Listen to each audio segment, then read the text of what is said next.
Tibetan philosopher Rumi said, "You are born with potential. You are born with goodness and trust. You are born with ideals and dreams. You are born with greatness. You are born with wings. You are not meant for crawling, so don't. You have wings. Learn to use them and fly." This is the Producers Lounge podcast, the best podcast online for tips and tricks on producing great film, television, and web content. Welcome back for Season 2, Episode 15, hosted and produced by greaterandgrander.com. On this week's episode, we're chatting with Sabrina Oertle, who has produced commercials including campaigns for Lexus and BMW. We discuss getting an agent and manager, below-the-line struggles, developing projects when you have limited resources, and set life. Her life's journey has taken her from Ontario in the Inland Empire to the District Attorney's Office, to producing commercials in Santa Barbara, to now running her own feature development and production company. Here now is my conversation with Sabrina Oertle as we join her at the glamorous beach of Santa Barbara, California.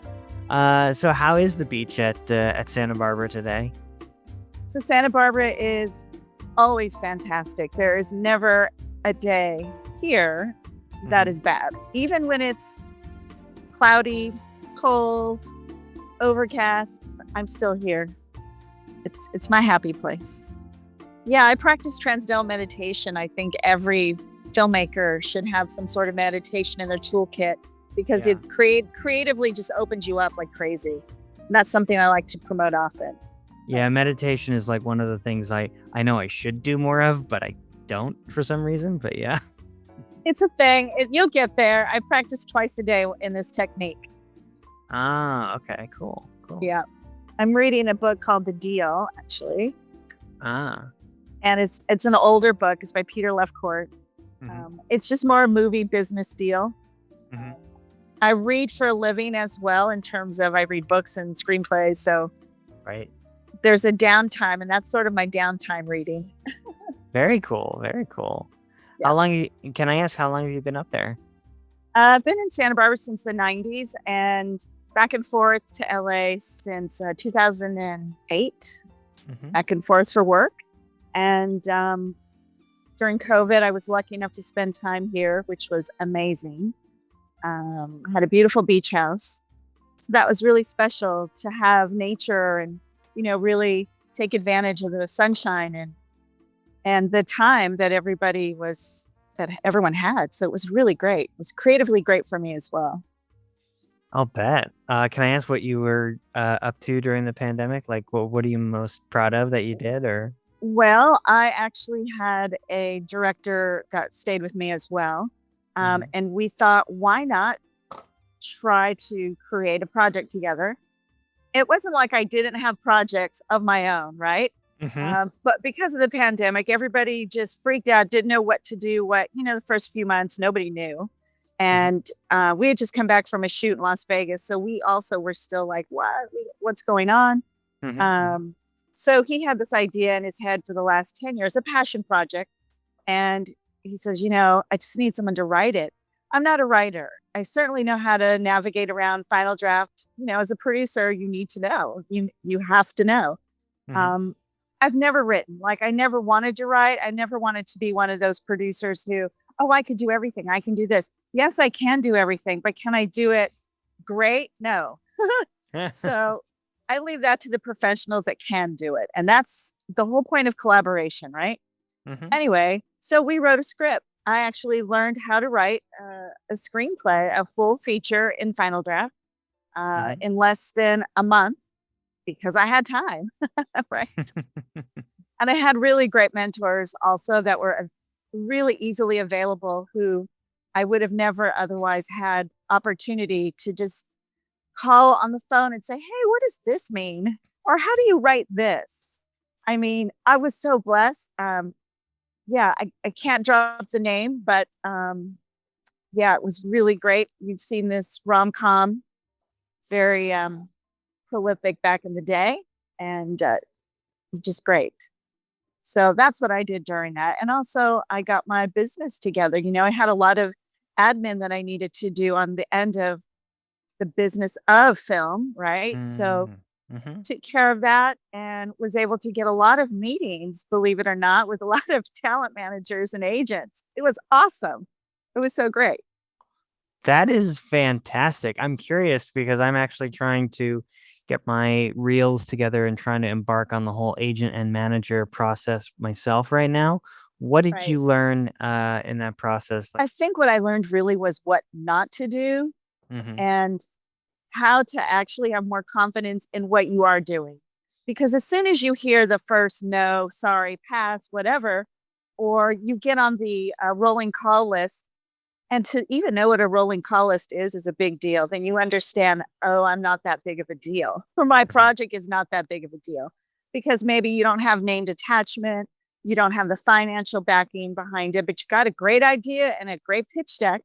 So that is really what I learned, how to play that game of how to talk with managers and agents, what they actually are looking for, and legally what agents have to look for their clients. It was my film school, so to speak, in that regard. I learned a lot. I really learned that agents are just people, managers are just people. The managers are a little quirkier than agents, but um, they're just people. And if you approach it that way and you're authentic and you're not trying to hustle, because we can smell hustle a mile away, especially when it's not authentic, scammy type other people. Just come on, stop. We don't need that. So it was Right. really, really great to get the confidence builder in myself and really know, oh, okay, that's how I do it. Oh, all right, this is what you say. And those are the key words. And, drop this name when you need to and don't drop those names. It was really an education, actually, something I don't think you learn in film school, more or less being on set. Can you give some specific examples or specific stories of Um, what to I do and what spoke not to do? I spoke with someone at a prominent agency. Great, super great guy. Hmm. He was looking for something specific, but was gracious enough to still entertain what I was pitching. And the conversation was so not what I had in my head when I called. And I'm Hmm. like, oh gosh, this is nothing that what I thought it was going to be like. He was a regular person doing his job. You could tell he was very good at his job and was very busy. So it made that conversation more professional. And then that actually helped me understand my professional responsibility as a producer. At Hmm. that time, I was actually coming to him as a writer, first time writer. Um, and that was just hilarious because I said, I don't write, but I have this. And since then, I wrote another short. And, he was really cool to say, I really am focusing on a particular type of writer from this particular type of region. And you're not that, but you're Hmm. close to it. And if I need to maybe fill that gap, I'll definitely ring back. But keep in touch, send me things when you can. And I'm like, okay, cool. And that's how that started. It Awesome. was great. Yeah, it was really great. It was easier than I thought. Nice. So where did you grow up? I grew up in Ontario, California, Uh-huh. and that's a small little town in the Inland Empire. I have family there. And then I had a lot of stuff going on with family and took off, went to school, met some guy, got married. Someone I didn't know for 2 weeks. Then I hightailed it up to Northern California. Oh, that's such a story. I'd Lived love in to hear it if you feel comfortable sharing it. Oh Yeah. hell no, not on this podcast. That isn't that the after dark producers have stories podcast. Anyway, needless to say, we survived that. Hmm. Um, Lived up north in Northern California for quite some time, and then came back down to Santa Barbara with a boyfriend at the time who was moving his job. He worked for FedEx. He, got kind of bigger in the FedEx world, so Hmm. this was an area for him. And I thought close to LA, it's great. Why not? At the time, I was working with a district attorney's office in a sexual abuse unit. Mm. And it was nothing to do with film at all. But little did I know that would set the stage for working on set. Little did I know.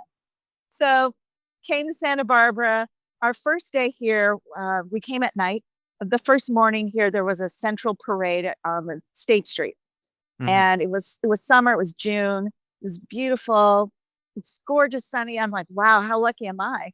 I walked to the center street, and I saw nothing but naked people with paint all over. And I'm like, what the hell? Where did I land? But it was a summer solstice parade. So that's what they do every year. And it was glorious. I go every year. And no, I'm not a naked covered paint person. No. So that brought me to Santa Barbara. Just networked a lot. Went into, I didn't need to work. I needed to take time off because, as you can imagine, it was really heady. The kind of things that in my work, what I was doing. This was still with the district attorney's office? Yeah. So I quit that job. And when I came to Santa Barbara, I thought, okay, what am I going to do? I don't need to work right now. Financially, I was okay. And I thought creatively, I love commercials. How do you get into commercials? I mean, didn't know anybody in the film business. My family didn't know anybody. Like, we knew nobody. I didn't know friends that were in the film business. So I just did a little research, and a friend of mine here in Santa Barbara said, hey, there's a receptionist position at this cable company. They do video productions. And I was kind of bored at that point. I'm like, okay, something. So sure, why not? And it was great. I actually was not only the receptionist, but office manager, office coordinator. Gosh, I did everything just about, and learned a little bit there. The people there were great, fantastic place to start, but it wasn't quite movie production or commercial production. So I started looking at Backstage when it was the actual magazine paper, and I was going for every PA job possible. I didn't care, whatever. I just wanted to learn, and I didn't know where to start. So my very first job. And just to confirm, you were still working the kind of receptionist office manager role. I was doing this on the weekends. Yeah. Oh, wow. Yeah, I was super like, let's do it, whatever I need to do. And sometimes I would take the day off. I had really cool bosses, and they knew what I wanted to do. And I mean, you couldn't really stop me when I was just ready to go. You just can't stop a person that has will. So I then set out to do my job. My first job was an art director for Timex Indiglo commercial. And it was a spec commercial that actually got picked up. I had no idea what that was. I had to production design a soundstage, but put a forest with a camping scene on it. Jesus. I know, right? No clue what to do. I did a little bit of research, and this was before cell phones. Thank you very much. Did a little research, and Green Set Nursery was my best friend. They hooked me up. They showed me everything. I nailed it. Got the commercial got picked up. So it was great, and I realized I don't want to be an art director. No, I love it. It was great. I did some more art direction stuff, but it wasn't then. So I started in commercials. And the commercial world back then was really financially booming. There was a lot of money ad agencies were throwing around at production, because ad agencies and clients wanted to come and go to really different places, exotic places, or to the beach, or wherever, So because I was still in Santa Barbara, I started bringing a lot of production up here, car commercials specifically, like Mercedes, Honda, Range Rover, Lexus, Jaguar, Chevy. We did a lot out in Santa Ynez because there's nothing but winery. It's country. It's gorgeous, and I got into that really deep. I started to work my way up, and I was producing after like maybe 2 years. I just started producing out of necessity, because I really was the only gig in town. I mean, there was plenty of people here, but they were mostly like, there's a friend of mine named Tim Angulo. He was special effects DP, and he did every big tentpole franchise ever. So this was just his home. He didn't need to work here. So I would often go ahead. No, I was just curious, because you say like you started bringing productions up there, and in a 2-year time span, you went from what sounds like art department to producing and bringing productions to Santa Barbara. So I'm curious, what were some of the specific moves you made in order to make that happen? Like, did you have direct contacts at the agencies, or were you working as a subsidiary of another production company, or what have you? You're very smart to ask that, because most people don't understand in between the lines. So my hustle was deep. Every time I was on a commercial shoot or production shoot, I knew the producers. I knew where to go. I knew who to network with. I knew who to ask. I wasn't just working, I was networking Mm-hmm. every job. And every job afterwards, I'd say, thank you so much for the opportunity. I'm looking for this. I live here. Happy to be your coordinator wherever, blah, blah. That got me the next gig closer. That got me a PC job, production coordinator job. That would get me a scouting job. That would get me something. And the agencies, because their clients were there with the ad agencies, I got to know clients as well. So the real trick is not just keeping your head down, but also keeping your eyes open and your ears open and not being afraid to, I don't want to say go above hierarchy, but there is something to say when you're cool and kind to the people around you. People notice when you're a hard worker. It's okay to say at lunchtime to your client, and you're the grip, hey, really like your company, your brand is cool, I love it, whatever. I'm looking to DP one day. It'd be really great to see you again. You just got to ask for it because you're there. So I did that all the time. And I was able to use those contacts to get me closer to here. It was by myself. I had no other production company. I just knew what I wanted to do. And who else was going to look out for me but me? So that's what I did. And we get a lot of commercials out here. And then 2004 is when I opened Blue Chair Productions. And it was crazy. It was good times, but it was crazy. There was so much work. It was crazy. And just, it was me, and a lot of independent contractor people left and right.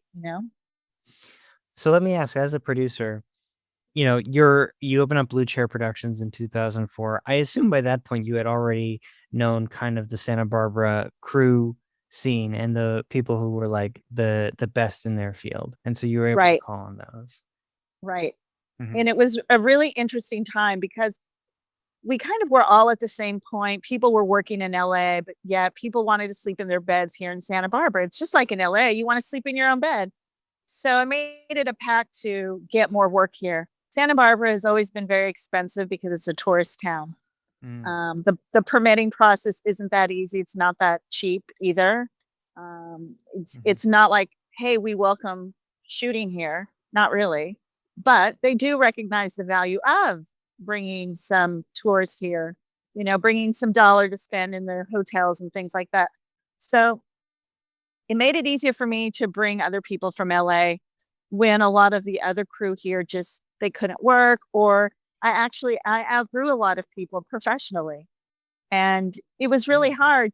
It was hard to, show your friends, I'm sorry, but we now have a different level. I grew and I needed to bring crew behind me that actually reflected that as well, because my clients needed that. And that's when I started bringing some LA folks up here. And I started to also not like that I was doing that because my friends weren't working as much. And I would try to give them gigs in LA, but I'm like, listen, I can't bring you all on here. You just don't have the gear anymore. We just don't have it. And it's really sad because there's a lot of great people in Santa Barbara. And I wish that I could be like, I don't know, the czar of Santa Barbara film community to bring it, to ultimately coordinate everybody together and give people work. But, one day maybe. But that was something that it still happens to this day. When I'm here, people are no longer in the business. The rent's high here. The real estate's super expensive. So a lot of people have moved on, different jobs. But I'm still here. Or what did you like most about producing commercials? I liked the fact that it was fast. It was really simplistic in knowing that you had 48 hours to shoot. You had a week of prep. You had maybe up to a week to wrap out. Done. On to the next. And it was a challenge, actually, which led me to also in 2014, I think it was. I was so curious with this 48-hour film challenge around that I actually signed up to do one of the city producing jobs because I wanted to see what that was about. And quite honestly, because I'm actually thinking of doing that myself just for fun, because we creatives need that outlet too. We need to compete. So why not do it for professionals in a really fun, casual, competition where it actually is for fun, but like serious prize money or something like distribution, like just straight to the top, like not even play around. So that's something that I'm still working on. It's just a passion. It's not anything that I need to do, but I feel like it's fun enough. We should do it. That sounds great, actually. Yeah, Um, right? yeah. And then also, I'm curious, like, because you're kind of straddling both worlds with, commercial production and then also the creative side, what do you do to maintain the relationships? Because those are, at least in my experience, two very different kind of subcultures and communities within the entertainment industry, and they have very different requirements, you know? You're 100% right. Commercial world producers, we're a different animal. We know how to get things done. The solution based producer is something kind of foreign to creative producers in the feature film world. No offense to anyone, because Mhm. I'm now a development feature film producer. Right. So a lot of times I've met development. I know one really great creative development producer who just had a show on Netflix with a very talented um, actress who just did her directorial debut. But this woman is simply development. She's never set foot on production. Like she's never had to carry and produce a shoot, Mhm. which is a completely different animal. Having onset experience is different than having the creative development financial background. So for me, it really is a better combination when I have investors and people trying to invest and collaborate with me. I'm able to pull out that secret weapon and say, well, I know how to not waste money. I've been there, done that. I've done from the commercial world. So we know how to do this. Mhm. And it makes a really interesting dynamic because all of a sudden I'm tried and true 15 years commercial producer. 2013 is when I hate the word pivoted, but transition Mhm. into feature film producing. So this is my second act, so to speak. And I think that it makes people a little bit more aware that you can handle things, that the confidence is there, that it's a very special, unique skill set to have. So it makes me unique in that respect. And quite frankly, I would hire a commercial producer any day, Mhm. truly. It just is something that I know works. Got it. And then so let's then talk about that transition, not pivot, but transition. Um, so when when you decide to make that transition, what are some of the steps that you decide you want to take? Do you start with scripts? Do you do open call like competitions or what have you, or do you just work only with the people you already know to see if you have any talent in that pool for that realm? All good questions. It's really interesting. No one really talks about the business of development Mhm, because we're too busy to sit and talk because we're developing. mhm, And development equals relationship building most of the time. mhm, And because we're developing a writer or a script that we may have found, it it just depends on the kind of direction, your overall direction. Some people are attached already to studios. I'm not. I'm still independent on purpose. mhm, But that doesn't mean that I'm not open to it. It doesn't mean that I haven't been courted by studios. It means that I personally want to take still control as an independent producer until the last minute, until I have to. So I find a lot of my projects in the beginning, I didn't know what, where, who. I didn't even I didn't even get what the whole writer development producer relationship meant. So I just knew that I knew where there was a lot of scripts. And I think it was some of the social boards at the time, like, oh gosh, remember Ink Tip? I think still was doing something, Oh, ink tip, I remember that right? tip, yeah. Right. Ink Tip. Gosh, I can't even. I was networking still, so I'd always meet people. Hey, I'm a writer. Hey, I'm the okay, cool. I didn't know what send me your script really meant, Yeah, which I yeah. no longer say. So now it's more now I've jumped from actively trying to find to actually knowing what I'm capable of producing. what Hmm. my contacts and networks, what actually fits. I have a lot of contacts all over the place. If you only had contacts for streamers, then dang well that maybe you don't want to go after, a show that's suited for a theatrical release that needs bigger money behind it. You know what I mean? It Hmm. just depends.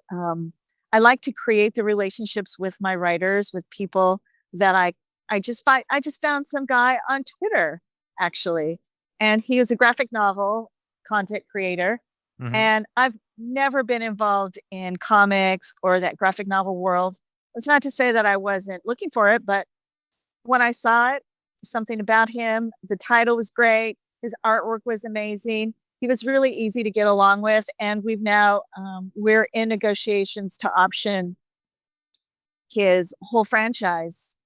Hmm. And it's amazing. So it's taking the time to actually research and then taking the time to know the writers, because I honestly don't, I'm not one of those sharky producers that will just go and say, yeah, here's 30 grand. See you. Bye. I'm not that person. I like to collaborate. You figure if Hmm. somebody spent their time and intellect and talent in writing a screenplay, and now that I've written one, I get what that means. So I like to honor people that way and myself in relationships, and create a fun pathway to making a feature film. So development is really important for relationships. And I don't, you know, it pains me when I get on LinkedIn like 50, seriously 50 emails about here's my script. Those query emails are ridiculous. But I get it. What else do you do if you don't know anybody? You don't Yeah. know the game. But I feel like someone needs to say, listen, I love your hustle. It's really great, but I legally do not want to take your script because I don't know you, A. I Hmm. may have something like this in my office already, Hmm. and I'm probably midway producing. So sorry, you Hmm. know, I've actually said that to a couple of people. I took pity on them and wrote like a long paragraph reply back saying, gosh, I'm so sorry, but I'm going to help you out. And I hope it did help. The guy said it did, but you never know. Got it. Yeah, no, a couple of things I just want to touch on for people who are listening. Like number one, we mentioned Inktip, and back in the day there used to be these online groups that were tracking boards for But different now are people. different, Yeah, completely better places, now are way better, way better. But yeah, way better. yeah. No offense to Inktip. Yeah, but basically these places of just tracking scripts, what's hot in the town, the latest hot spec script, etc. Um, It really is smart for a producer to mhm, actually be involved in all the groups. Like Coverfly is really great, but I have met somebody cool out of that. I also subscribe to the Writers Guild updates and memos. I find that Blacklist is also amazing to mhm, actually see what the industry is looking at. That way, you kind of know, oh, okay, the industry's looking at this right now. So if I go into, let's say, Lionsgate with this script, they're going to be like, yeah, we already have that already. mhm. So pass on you. It makes your job as a producer a little bit easier when you do that kind of research and do a deep dive into those coverage boards. It really helps. Yeah, yeah, absolutely. Um, and then regarding the what you said about development, I think you're absolutely right about relationships and developing that. No pun intended. But basically, It's yeah, like true. yeah. And I remember because it really is winding up being a um very close knit, almost like intimate process. I remember I worked with one writer directly out of USC, and he decided, yeah, Tucci, I want to develop a script with you. I didn't have any resources at that time other than traditional producer, like I got moxie and spunk, you know, but That's he, it. yeah, That's it. but he was developing the script based on a couple of premises that I had, and in our writing process, I would actually sometimes improvise scenes with him, as the characters, and he Oh, that's would, cool. yeah, yeah, And so that was a really fun experience trying to do that with him. And it really was just a close-knit relationship we had for a couple of years. And we wound up pitching to a bunch of places, including like the Summers Company and other places. Right. Yeah. Yeah. But you probably were able to get farther along because of that relationship. You guys were tight enough to go in and kind of give a look to each other like, we're going in a different direction, follow me. And when you don't have that relationship and you're in a room pitching, it's so weird. It's the weirdest, coolest experience. And if you're not ready for it, you could fuck it up royally, or Yeah. you could be super successful and be asked back. One of the biggest compliments I've ever gotten was, so what else do you have? Okay, great. And to this day, we're still inching along.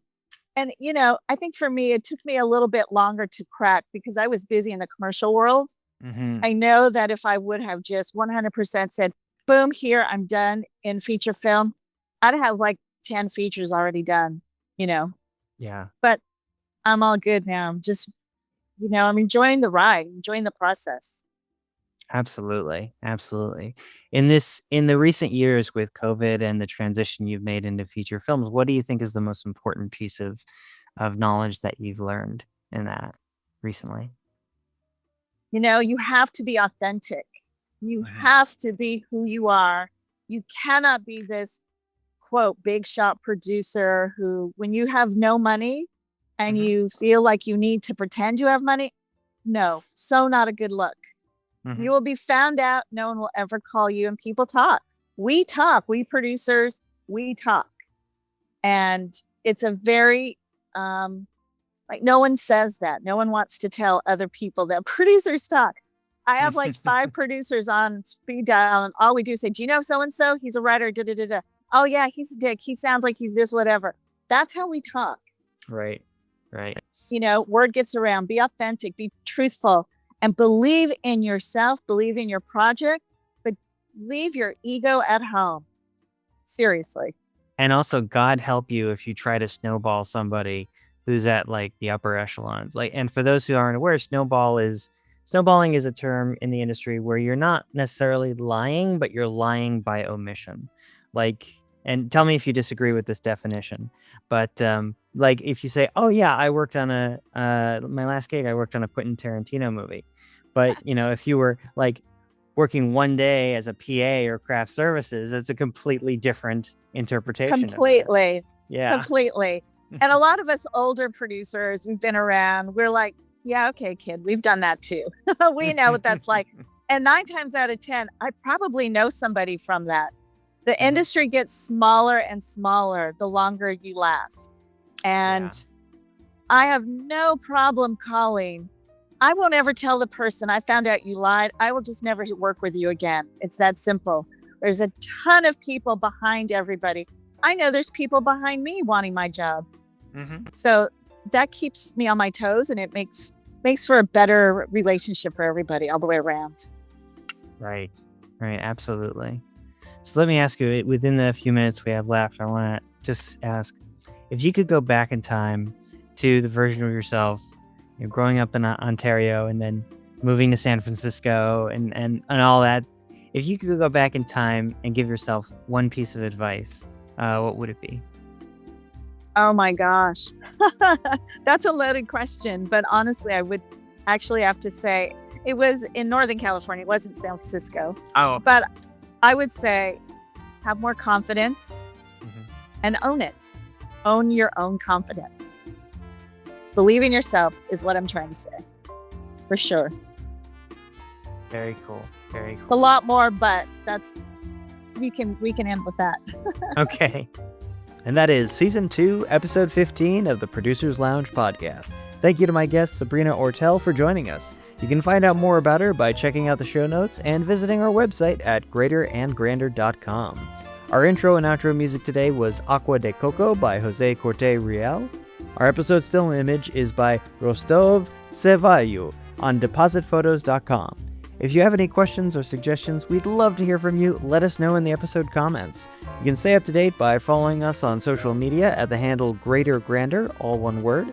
Make sure to subscribe wherever fine podcasts are found, and also, if you like what we do, share this podcast with a friend who you think will enjoy it. Join us next week for more cocktails and questions, and until then, keep producing dreams.